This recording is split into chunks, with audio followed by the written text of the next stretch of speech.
delivers ultra-fast, reliable speeds to keep you connected at the speed of life. Whether you're working from home, streaming your favorite shows, or gaming with your friends, Connexus has you covered. Say goodbye to buffering and dropped calls and say hello to fiber-fast internet. Ready to upgrade your connection? Sign up today by clicking the Connexus icon at DeWittDailyNews.com. Nothing connects us like Connexus.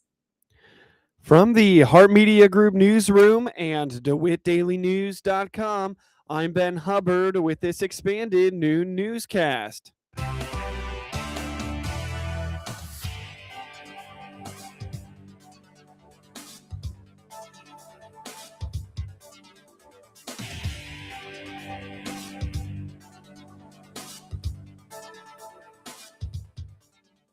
Good afternoon, and thanks for being with us. I'm your host today, Ben Hubbard. The news is brought to you by Connexus, offering fiber internet in Clinton. Click their icon on DeWittDailyNews.com to find out more. Here's what we got new for you this afternoon. Starting next Tuesday, December 16th, when you call DeWitt County 911 for a medical emergency, a new protocol will be in place for dispatchers to follow.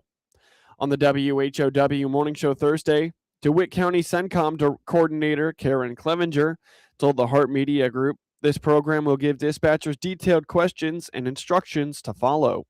Every dispatcher in the state of Illinois has to be emergency medical dispatch certified. And that happened at CENTCOM for a while, and we were using a standalone program.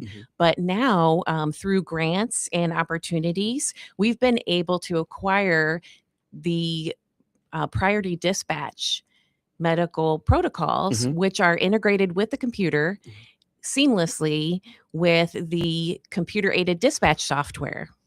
And so what happens is that the dispatcher will ask standardized questions, and all of that information then gets imported into the computer dispatch screen, which is then sent to the paramedics. So they know exactly all of the questions and all of the answers that we have already asked, and then all of the pre-arrival instructions that we may have given the patient. So it is before we would have to copy and paste all those answers and not necessarily give all of the medical instructions that we should have been giving. But now that's going to change, and that's going to go live December 16th at 8 a.m. For those who have called 911 in the past for a medical emergency, Clevenger indicates the process is going to be a little different, as dispatchers will be asking more questions about the situation and taking notes to pass along to the first responders. So the first question that we're going to ask is, what's the location of the emergency? We're going to ask the phone number that you're calling from, because our caller ID could be wrong. It is a computer. So, and then we're going to ask, okay, tell me exactly what happened. And then the answer to that question will then tell the dispatcher, okay, what chief complaint, what priority symptom am I going to ask questions about? Is it chest pain? Is it stroke? Is it a hemorrhage? Is it seizure? Is it a diabetic problem? Things like that.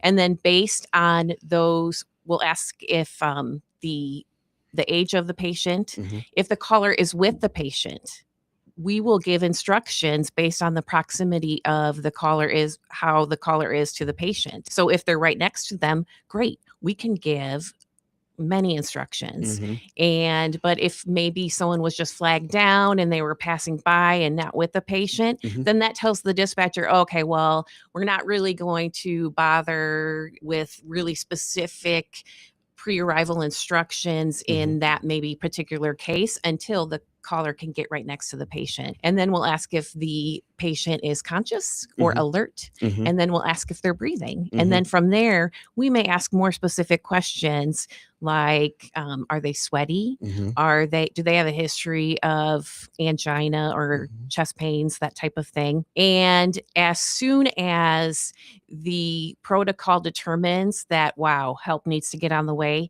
the dispatcher will stop and dispatch the help, but then they'll have the responding unit will have all of that information for them. While the dispatcher is taking in a lot of information from the caller, Clevenger adds that they will also be able to give instruction, again, depending on the type of emergency they are responding to. So after we've dispatched the ambulance and the fire units, if they're going to that call as well, then we're going to return to the caller, maybe ask a few more questions, and then we're going to give instructions. Now, depending on the severity and the chief complaint of the situation, we may be saying just something simple like, okay, what I want you to do is turn on your outside lights, gather your medicine, put away any pets.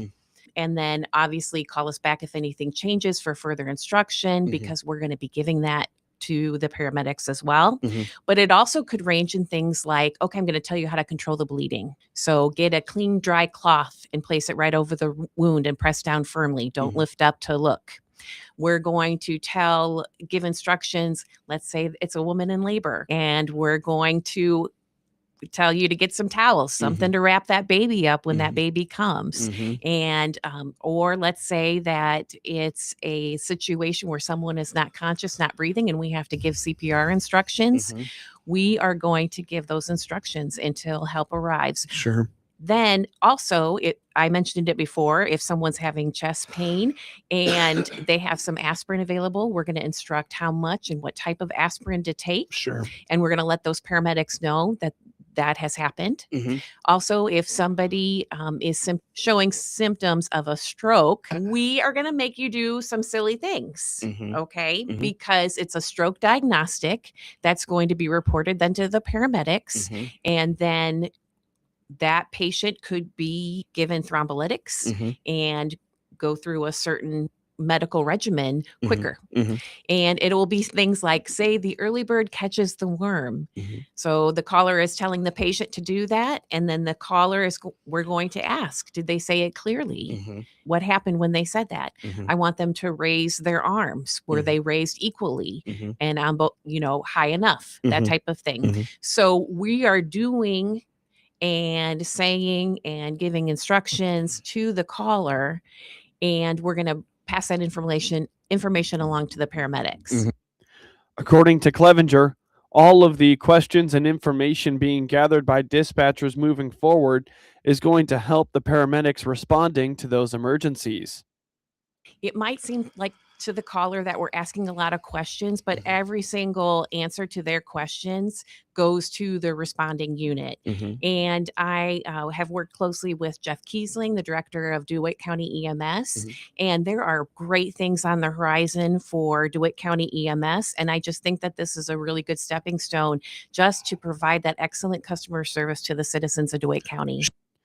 This new protocol goes live on Tuesday, December 16th.